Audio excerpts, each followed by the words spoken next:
Hola, somos el equipo Pi y hoy hablaremos de la difracción de la luz. En 1649, Euler Roemer descubrió, estudiando Júpiter, que este aparece cada vez más tarde al alejarse de la Tierra. Roemer lo atribuyó al tiempo extra que tarda la luz en llegar a la Tierra al atravesar su órbita, aunque sus cálculos no eran del todo correctos, pues las dimensiones de la órbita no estaban del todo estudiadas. Descubrió que la luz tiene velocidad y que esta no es infinita, una buena noticia para el matemático y astrónomo Christian Huygens, ya que esto apoyaba su teoría donde la luz es una vibración, una onda para ser exactos. Sin embargo, sus ideas entraban en conflicto con las de Isaac Newton, dando que para él la luz era una corriente de partículas, como dice la teoría corpuscular. Sin embargo, esta teoría fue reemplazada con el descubrimiento y estudio de los fenómenos de difracción, teniendo como consecuencia la teoría ondulatoria de la luz.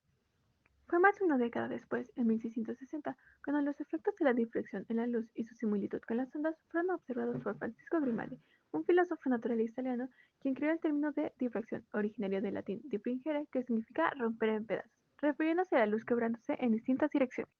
El propio Grimaldi fue quien investigó, descubrió y demostró cómo es que un solo haz de luz se puede propagar, creando un patrón de interferencias si es que éste brilla a través de rendijas muy pequeñas. La primera rejilla de difracción fue creada alrededor de 1785 por el inventor finlandés David Rittenhouse, que insertaba cabellos entre dos tornillos finamente enroscados para crear esta rendija. Normalmente se piensa que la luz siempre viaja en línea recta.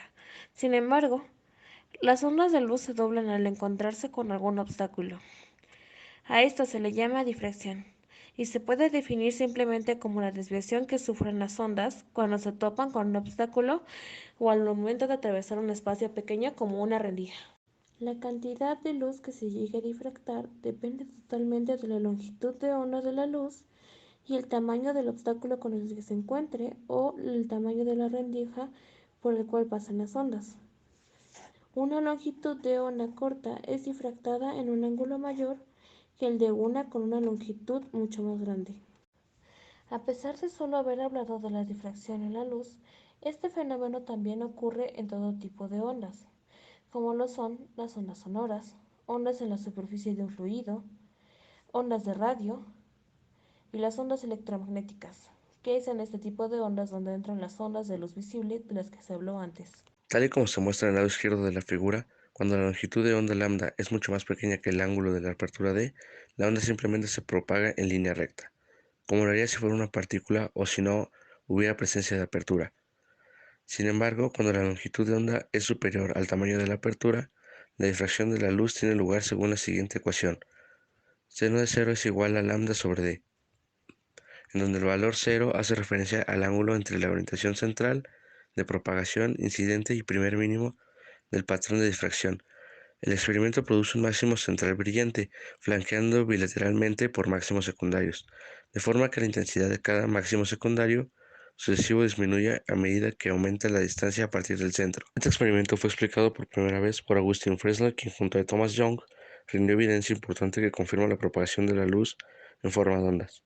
A partir de las figuras anteriores, es posible observar cómo una luz monocromática coherente, en este ejemplo iluminación láser, apertura de Fresnel asumió que la amplitud de los máximos de primer orden, el punto Q definidos como EQ, se formaría por la ecuación siguiente, en donde el valor A es la amplitud de la onda incidente, R es la distancia entre D y Q, y Fx es una función de X, un factor de inclinación introducido por Fresnel.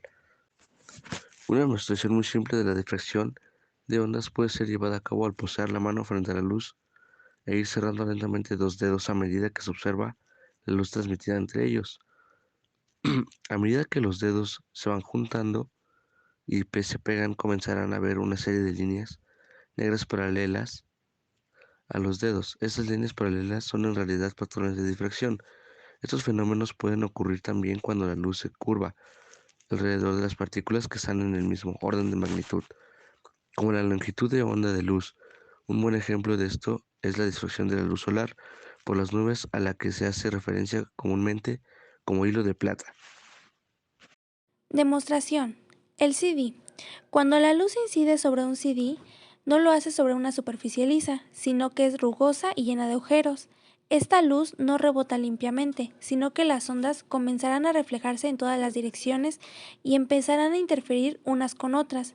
En dicha interferencia, las ondas pueden combinarse para formar nuevas ondas con propiedades diferentes con distintas frecuencias, que serían los colores.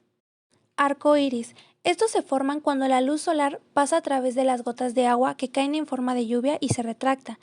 Estas, al viajar por el aire solar, son blancas. Sin embargo, está compuesta por diferentes longitudes de onda que al atravesar la gota de agua se doblan o se refractan en distintos ángulos, separándose. Cada una de estas longitudes de onda refractadas en distinto ángulo forman los colores del arco iris. Burbujas. Cuando la luz atraviesa una burbuja, una pequeña parte de ella se refleja hacia afuera cuando pasa del medio aire al medio agua jabonosa. La mayor parte de la luz pasa por medio de la agua jabonosa y cuando se vuelve a encontrar con el medio aire refleja nuevamente otra pequeña cantidad y la mayor parte sigue. La difracción se puede utilizar para mejorar imágenes fotográficas.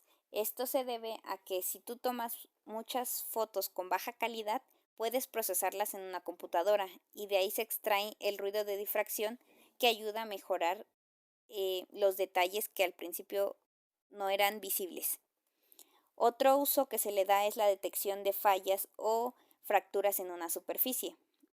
Si iluminas con un láser una superficie, puedes ver un patrón de difracción que te va a dar una información de dónde se encuentran las fallas que son muy difíciles de ver a simple vista. Podemos encontrar la difracción en la atmósfera cuando un rayo de luz choca contra una nube y hace que la luz se desvíe creando un patrón de difracción. Incluso con las micas holográficas que se pueden encontrar en tarjetas pasa este mismo efecto.